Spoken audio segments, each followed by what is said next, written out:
how to read WhatsApp messages without blue ticks. Hey everyone, welcome back to the channel.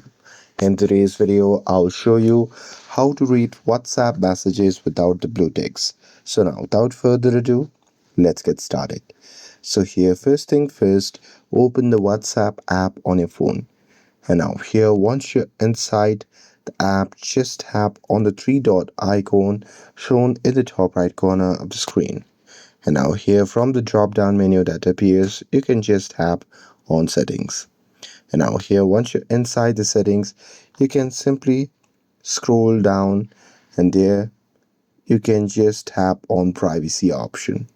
And now here in this section, you'll see the option labeled as read receives. So here you can just find it and toggle it off.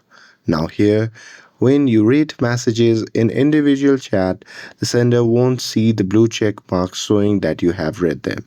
But keep in mind that turning off read receipts also means you won't be able to see read receipts from other people, and this settings does not apply to group chat. And that's it. With this, if you found this video helpful, then don't forget to like, share, and subscribe to get updated for more videos. Thanks for watching, and I'll see you in the next video.